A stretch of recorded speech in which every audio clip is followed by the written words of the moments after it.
Innovation for the Nation continues on with our Hangout series. Glad to have so many of you back in here. Hope you enjoyed that keynote address that we just had with Milo Medin from Google. Set the stage about connectivity, not just as a technology, but connecting people as well. A lot of action was going on Twitter. Let me remind you about that hashtag we're using, hashtag IFTN13.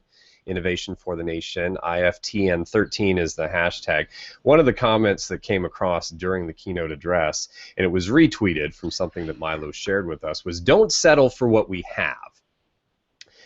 Flint Waters is a man that did not settle for what he had. He's the CIO up in Wyoming. He came on board into his position after the state had gone Google. They had moved on over to Gmail. They had been using calendaring functions. And then what did Flint do? He started pushing buttons. He started seeing what could this new toy, what could this new tool do for him, do for the state. And that's the story we're going to share with you all for the next 20 minutes or so. Again, Flint Waters, the CIO of Wyoming, joined by Jeff Brown, the state, local, and education sales manager with Google. I had mentioned in our opening that we're going to have a different variety of presentations. Some are going to be slides, some will be demos. This will be a Q&A, so it's going to be Jeff and Flint in conversation talking about really what Flint has been doing in terms of paving the road, putting out those mile markers, and being a guide, being someone that is giving direction to other states, other governments to kind of follow his lead in pushing the boundaries, being on the cutting edge, the bleeding edge. So that's what we're talking about here. You keep your comments coming to us, hashtag IFTN13. And with that, Jeff, let me turn it over to you and we'll begin that conversation. Great, thank you, James. As you said, my name is Jeff Brown, for Google account manager. Had the pleasure with talking with Flint Waters, the CIO. And I've had the pleasure of about the last 2 years, to take James' words, watching Flint push some buttons and really advancing the state. So, Flint, let me just start back about 2 years ago. So, 2 years ago, Governor Matt Mead announced that the state of Wyoming was the very first state to choose Google and go to the Google Cloud. So first, a quick whoop whoop. That's awesome. But what I'd like to ask is, can you tell us a little bit about why you guys made that decision a couple years ago? Well, sure, Jeff. I actually came in the week that they were doing the rollout. There'd been quite a bit of work to try and consolidate the state's email systems, try and get a single directory. They had, depending on who's counting, anywhere between 13 and 15 disparate email systems, and you couldn't connect directly with just about anybody in the state.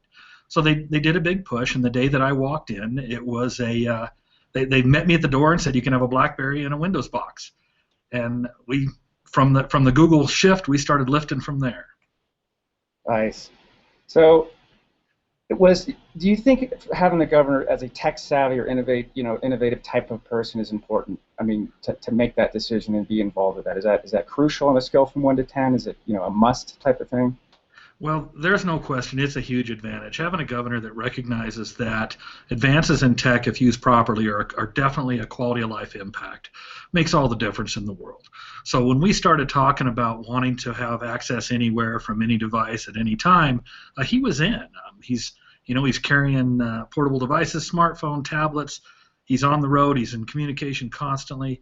Having that motivation from the top and that direction across the board with all the cabinet, there's no question that's the greatest edge we could have had walking in the door. You have to. Yeah, absolutely. As a salesperson, when we go in and we talk to our accounts, security comes up, and we're going to talk about that in a minute. But a big piece is the transition, right? Individuals are used to using a certain platform. I know with you guys, you can talk about it. You had multiple, which makes it that much more interesting, right? Right. But if you could talk to us about what was that migration like for you? I mean, you were right here right as that was happening. So you can talk about how that transition happened, maybe using how you use Google Drive, Google Docs today. I'd love to hear that. Sure. So we started with shifting everybody's disparate email systems in, and that took off pretty well.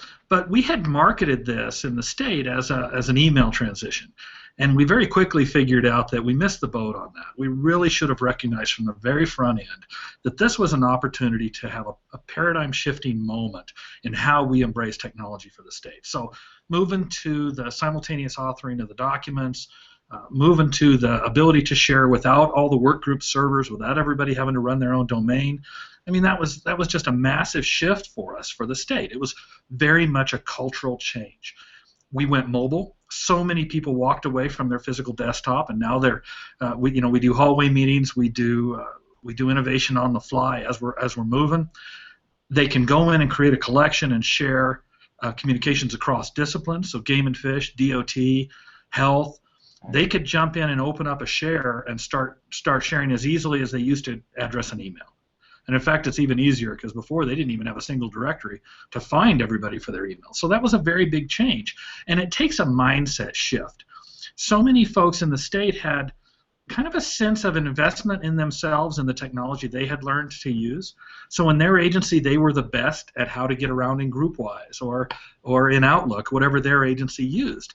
And there was this concern on the front end that I didn't really anticipate, that we were kind of taken away from their personal investment because we were challenging what they were the best at. And by demonstrating to them how much the new tools could give them and how much we could leverage their willingness and experience in becoming the best in their shop at that tech with a huge new suite of tools, they could continue their investment in themselves. And that was a pretty big shift. We very much had to change that message and help folks realize that the value of what they saw in themselves, not only did it continue to exist, but it was exponentially enhanceable, I guess. Right. Yeah. And they got behind it, and I know there's a couple of projects that I want to talk about. One, you mentioned setting up like Hangouts, right? So my quick story for everybody watching is probably about a year and a half ago, State of Wyoming Flint run a monthly meeting, right, called the ITCC. So all the vendors come in, a lot of the state organizations come in. And first it's a typical, there's a conference line set up, right? You got people all throughout the state calling in, listening. And so, Flint, can you tell us what happens today? So maybe how people present or what people are doing. I think it's a really interesting way that you're using the technology for what it's there. It's changing government, and if you could talk about that. And so we switched that out, and we're doing Google Hangouts for those activities now, and it's publicly accessible. So now all of our vendors can participate through the video sessions. And Wyoming's a pretty big state, not a lot of people, but pretty good sized landmass. So being able to shorten our roads through that tech is a huge issue. Now, I don't know how many folks have traveled through Wyoming, but it's not uncommon to drive down Main Street in a bunch of our small towns and see two good old boys sitting side by side in their pickup talking through the window. You'll see a couple of ranchers sharing stories on Main Street, and folks just drive around them. And that is a cultural norm here. You look somebody in the eye when you're talking to them. And we've just extended that metaphor using the tech, so we didn't have to abandon our society, what we're accustomed to. We've extended those Hangouts to our help desk. So not only can you do a help ticket or call in, right, you can join a Hangout that's always staffed. You can look the technician in the eye. You can talk about the challenge that you're having, and we've found there's far less likelihood of folks dropping the football when they have connected with the person that needs some assistance to keep their job going. So that's been a big change for us. The governor, when he did his energy policy statewide, when he released it, he did it on a Hangout on air. And that's how he shared it, so that all the citizens could go in and in real time type questions back to the governor himself. How is this working? What are you looking to do? It's really been an amazing shift. That's a big one. So you mentioned, we talked about Google Drive a little bit. We talked about how your the employees have embraced it. It sounds like you trained them and you moved them into it. I don't say softly, but they definitely grasped it and started being creative. And so the session is about something that's really important. If we could talk about this next, and it's the workflow piece. It's to James's point about when you started pushing buttons, and I really want to talk about this for a minute because it's such a impactful thing. And I've used the word changing government, and this truly is, right? I mean, this is something you guys are doing. So if you could talk about a couple of the ways that you've been using what we'll call App Engine, right, or some of the things you're doing in workflow that are not mail, it's not calendar, but it's some game-changing things that you guys are doing, by the way. No Google involvement, no partner involvement, right? This is an organic thing that you guys have done. So let me just stop for a second and just have you talk for that piece. Well, we used to have a workflow process, for example, to run a business case through to justify some of the major tech initiatives that we do for the state. And the former process took somewhere around 6 months from at the grassroots, the person's starting to write up what they think they need to do to make the deployment of health department services better, or workforce services, or family service, wherever they're working. That 6-month process, we attacked that and tried to change it, tried to reinvent it, because so much of the workflow and the solutions that are implemented right now across government, and probably in business as well, many of those were established back when it was a floppy drive sharing solution, or they would fax in phases of that workflow. And I think that comes back to the fact that oftentimes when we look at technology, we try to figure out how to do what we do today using the new tech. And instead of figuring out how I use this spreadsheet like I used the old one, we tried to go back and just reinvent the workflow. If tech wasn't a limit, what would the perfect workflow be? Then let's go to the tools and attack them and try and figure out how we make them comply with what we wanted that perfect workflow to be. And so with the business case solution, we went in, we used the simultaneous authoring, we built a system using App Engine that tracked all the communications, all the process. It gave transparency to the end users. So now instead of capturing the kind of the frame, the collaborative thought at 1 frame per day when someone sticks it in a static document and sends it, we go in and simultaneously capture that in the documents. And at the 4th or 5th level of governance, when they connect and start reviewing, the initial author is still connected, attached, and in the conversation. And there's not this exchange.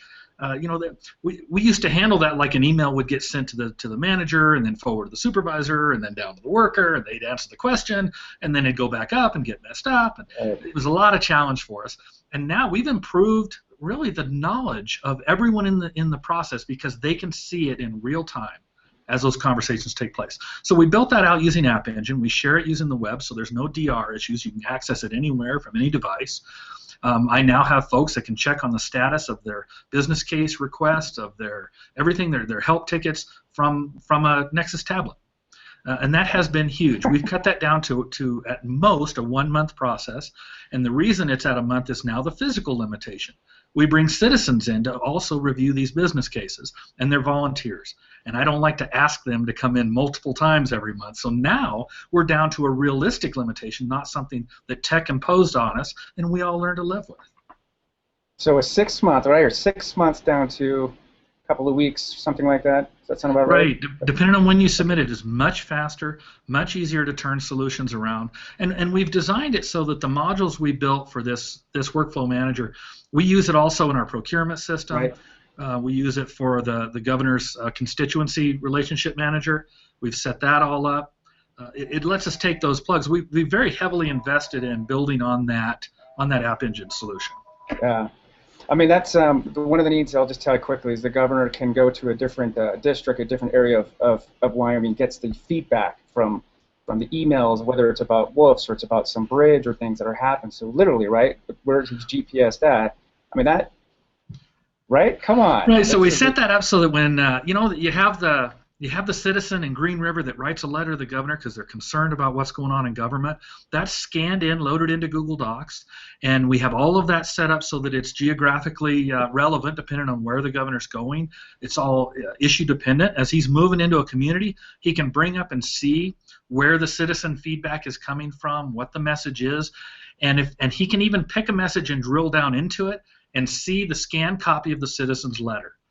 And we have a pretty amazing governor. He comes in on the weekends. He goes through those and he calls citizens back, and he'll sit on the phone and talk to them. Right. He doesn't necessarily agree, but if he disagrees, he'll explain why. Right. And it's really changed the transparency of government. It's been huge. And there's also that impact of folks being able to know that their communications are getting through, their voices are being heard, and we can deploy it very easily. Now we're working on a solution that will allow him to highlight those messages and record a video message back to the citizen and deploy it back to him. So it's very exciting, and it's not standing still. We're a continuous improvement agency. We keep coming back and pushing. Google, how can you help us make this work even better? Right. I love it. All right, so I got a security question coming up for you, but I wanted to say something because I think so. Most of you watching are part of the federal, state, local entities, the public sector. And what's interesting is when you do commercial, the private sector, you are in a kind of a competitive mode. And so what Flint has done is Wyoming has talked with Colorado, and Colorado has come up and visited here and said, what are you guys doing? Because we'd love to get to that phase 3, phase 4.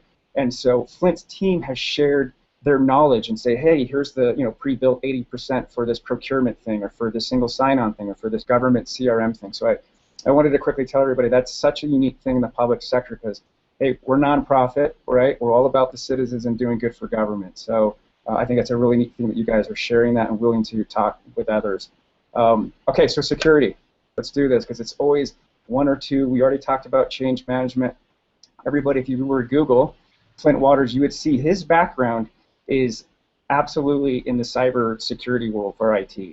And so, I'll just ask the question, because it's got to be in the top of your mind. We talked about, your governor looking at emails from citizens and things happening. It's very confidential information. So, I guess the point blank question is, how do you feel about the security with Google and Google's cloud? It's been so much of an improvement for the state, because in many cases we had these little workgroup servers that were managed by somebody who was, their day job was engineer, or their day job was game and fish biologist, or they worked in specific areas, and they had a little isolated workgroup server that they took care of their email on, and as soon as it hit the open internet, of course, it was clear text and running up and down that fiber for anybody to see. It was a pretty big deal. When we moved over to the cloud, we're now hitting those secure Google data centers. Everything is encrypted from point to point. They don't have that issue now that cross communication goes out of their control as soon as they hit the send button. And we've extended, so we're using the other product features that let us send it out to a prosecutor, to someone not inside the state's network, and encrypt it all the way to their desktop as they read it. It's been a pretty big deal. One of the things that we didn't really recognize as a lift here, we had so many agencies that were running servers in hallways. They were running them in a closet. As we moved and gave them the ability to share their documents, to store their documents, to use the cloud for all this type of business workflow, we were able to pull those servers out of those areas and get away from the physical risk of someone walking in, picking up this device, and carrying it out the door. Because, as you know, physical access pretty much negates all the digital security you put into place. Now, that's been huge for us. The state ran data centers. When I came in, there was a discussion to stand up a $40 million data center for the state. And while I very much appreciated it, it would have given us a beautiful single point of failure. And that's really not the design we're trying to follow now, because we cover all of Wyoming, not just Cheyenne. And we need that to be able to reach out everyone. We've been very impressed with how it has improved. And I ran the servers before I came in for the state on the child protection side. So I'm comfortable with the risk of what happens if someone gets into those devices. Right. So thank you. So obviously very comfortable. Your team has gone through the FISMA certifications and things. You mentioned encryption from point to point. All those things are essentially very important, because you have different departments, and I think everybody's out here. Corrections has a total different business case than health and human services and transportation, and so I think security components for every department is equally as important. So I want to thank you for that. So you're already in phase 5, right? What's next? How do you where do you want to take the state here? Let's just say in the next year or so. Well, we're shutting down all of the physical video conferencing equipment that the state had.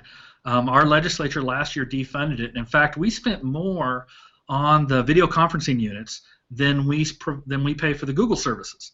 So by moving the state. Sorry, if you say that one more time. I'm sorry, just kidding. Well, and just keeping the. When I walked in, there was a video conference unit on my desk that was the cost of a Hyundai. We got rid of all of that. We moved it all out. It was really funny how it happened.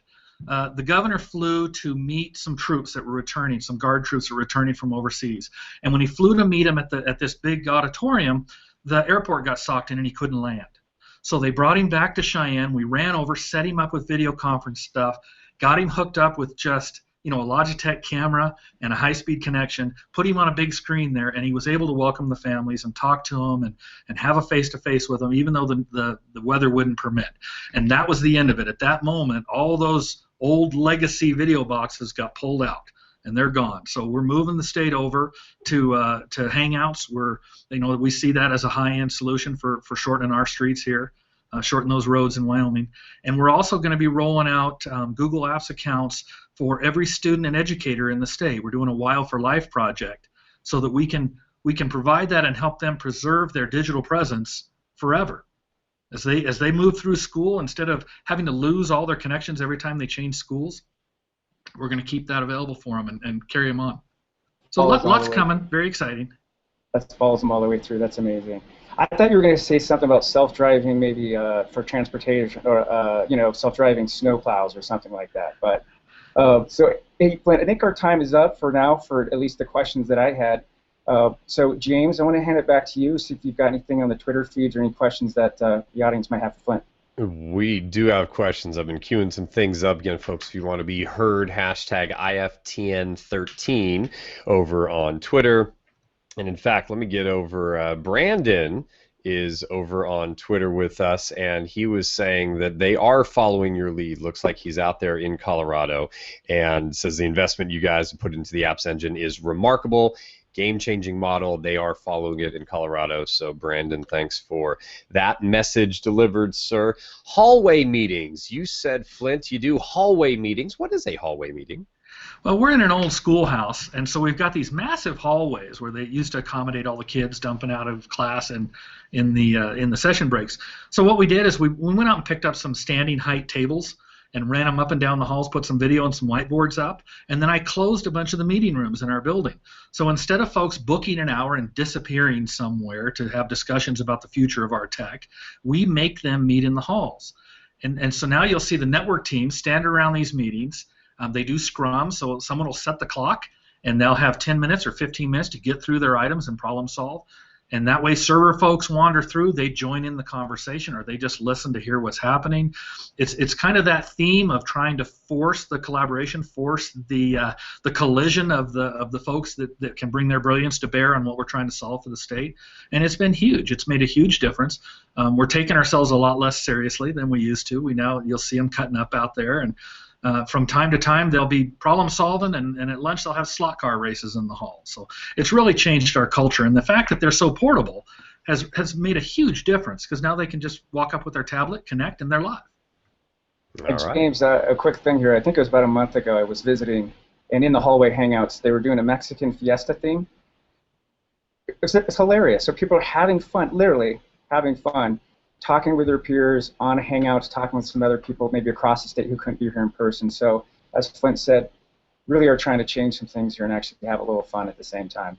Well, it carries on that idea of looking someone in the eye. It also brings that connectivity. I started with Milo during the keynote saying, hey, it's a technology. The connection is technology, but it really, that's the foundation, but it's more than that. It is connecting people, again, to do work, and ultimately the government space, that's what we want to do. We want to work together, and then ultimately serve the citizens and folks out there. CT over on Twitter, he's been tweeting a lot here, so appreciate it today, CT. Flint, he's asking this question: how long does it take to update the best practices at the governor-level executive secretariat, changing that mindset of what had got to have been a very kind of entrenched way of doing things?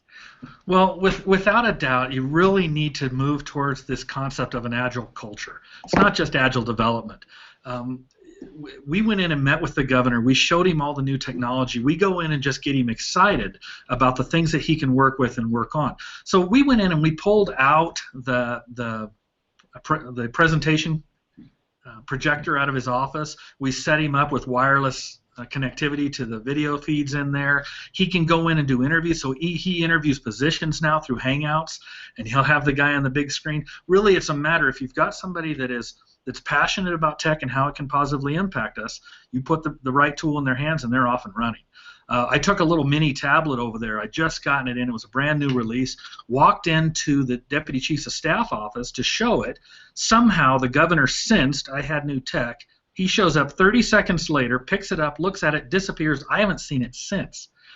So getting him access to that type of technology and showing how it makes things run better has been massive.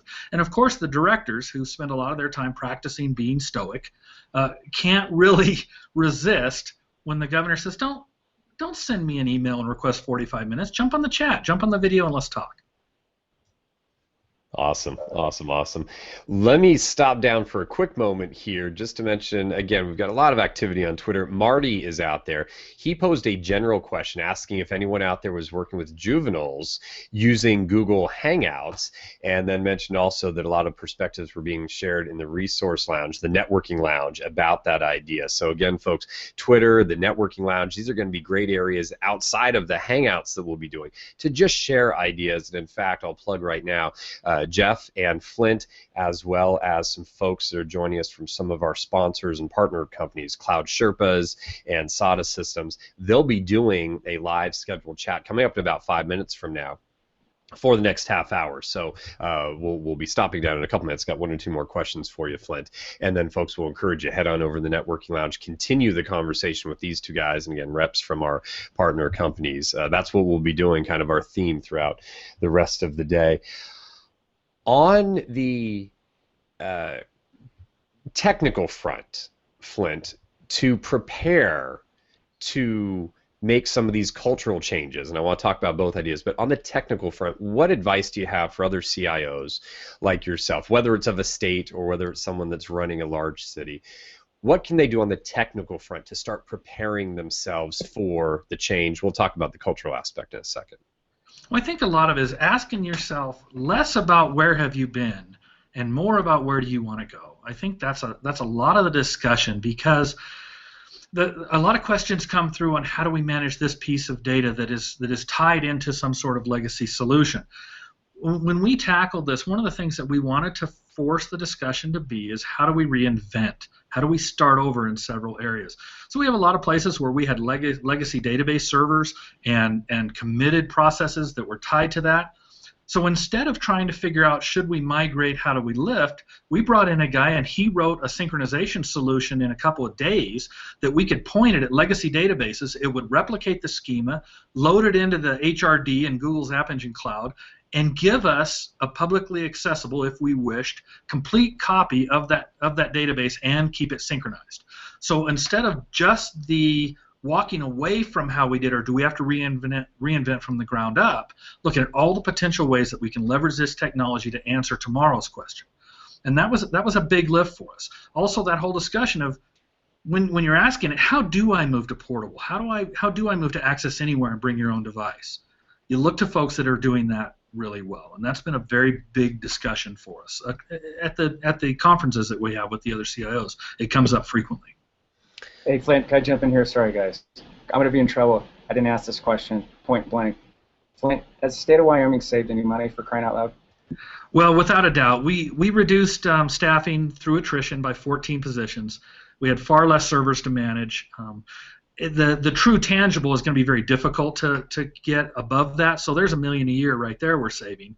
But above that, there's going to be more, because what happened before when a game and fish biologist and a guy at DOT and somebody at Health collaborated, it took them days or weeks to co-author documents and get things done. And now those things are happening instantly. So there's also that very difficult to count the tangible savings of being able to produce, collaborate, and deploy so much faster. There's no question we're saving. We saved more on the video conferencing equipment we shut down than we paid. The Hyundai, the Hyundai. We replaced the Hyundais all. That was huge, yeah. $15,000 box on my desk. I didn't need it. Right. Let me piggyback that cultural question now. We've talked a little bit, and you've shared kind of the cultural at the high level. What about the average knowledge worker that's facing some of the citizens out there that are asking for documents or other requests or things like that? Was that a hard cultural shift? Did people just say, yeah, this is pretty easy? I mean, I use Gmail at home, now I'm using it here. I mean, what was that like for you guys? Well, it's kind of interesting, and of course it's going to vary from person to person, because some folks are more, more interested in adopting new technology and challenging new technology, and others don't want anything to change. So it really kind of varies where they fall in that camp. But depending on how you look at it across the state, we have huge portions of our culture that are used to doing that every day. I get home, my son is in a Hangout, and he and 3 kids in his class are co-authoring a presentation for tomorrow's class.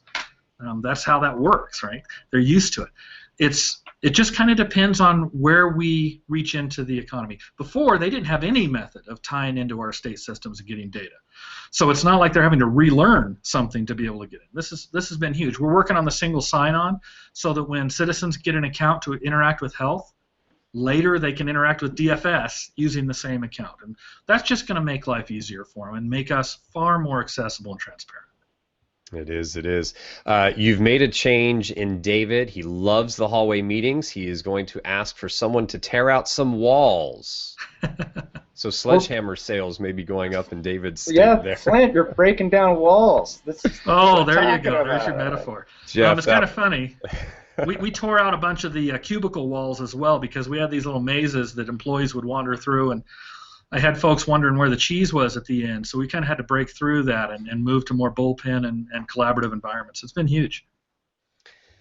Folks, conversation continues, but not here in this hangout. We are going to have Flint and Jeff transfer over to the networking lounge. Again, they're going to be doing a scheduled chat there with some partners from SADA Systems and Cloud Sherpas, so I encourage you to head on over there for that. Make sure you come back here in just about a half hour, 11 a.m. Pacific time. We're going to be moving across the country from Wyoming. We'll be moving across to Michigan, Macomb County, and talking about land records, searching for those deeds, property information, and what Todd Schmitz and team have done up there to really modernize their land records search for their constituency and citizens out there. So join us for that. That's 11 a.m. Pacific time, coming up just about a half hour. Jeff and Flint, we'll see you and a bunch of folks over in the chat. And for the meantime, folks, remember the hashtag IFTN13, and we'll see you all back here in about a half hour.